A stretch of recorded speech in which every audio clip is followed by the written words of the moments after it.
Heroine Samantha ఏం post చేసినా దాని వెనుక ఒక నిగూఢ సత్యం దాగుంటుంది. ఆమె సోషల్ మీడియాలో పెట్టే పోస్టులు, చేసే కామెంట్లు ఎప్పుడూ హాట్ టాపిక్ గా నిలుస్తూ ఉంటాయి. వాటి అర్థాలు చాలా లోతుగా ఉంటాయి. ఇన్స్టాలో సమంత పెట్టిన తాజా పోస్ట్ కూడా అంతే లోతుగా అర్థం చేసుకుంటే చర్చనీయాంశంగా కూడా ఉంది.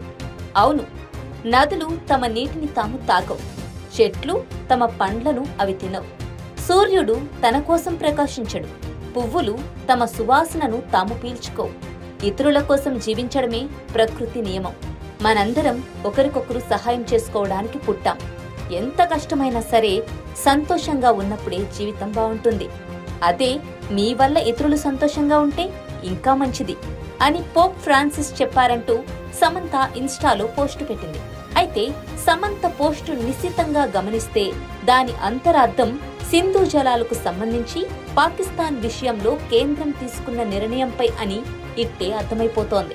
అయితే సమంత పోస్ట్ ను స్క్రీన్ షాట్ తీసిన పెద్దిరెడ్డి అనే ఓ నెటిజన్ దాన్ని ఎక్స్ లో పోస్ట్ చేస్తూ ఆమెపై నోరు పారేసుకున్నాడు.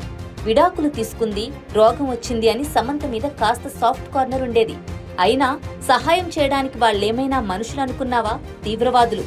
నీకు అంత హెల్పింగ్ నేచర్ ఉంటే పాకిస్తాన్కి వెళ్లి చేసిరా, అంతేగాని ఇక్కడ మాట్లాడకు అంటూ తీవ్ర పదజాలంతో రెచ్చిపోయాడు.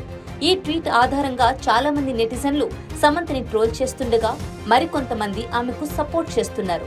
ఇటీవల చనిపోయిన పోప్ ఫ్రాన్సిస్ కు నివాళిగా సమంత పోస్ట్ చేస్తే దాన్ని ఎందుకు కాంట్రవర్సీ చేస్తున్నారని కొందరు నిలదీస్తున్నారు. అయితే దీనికి కొందరు కౌంటర్ వేస్తూ పోప్ ఏప్రిల్ 21న చనిపోతే మరుసటి రోజు అంటే ఏప్రిల్ 22న కశ్మీర్లో ఉగ్రదాడి జరిగిన రోజే సమంత ఎందుకు పోస్ట్ పెట్టిందని నిలదీస్తున్నారు.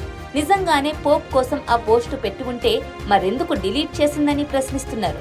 ఏది ఏమైనా ఇలాంటి సెన్సిటివ్ ఇష్యూస్ టచ్ చేస్తే తర్వాత పరిణామాలు అత్యంత తీవ్రంగా ఉంటాయని చెప్పడంలో ఎటువంటి సందేహం లేదు.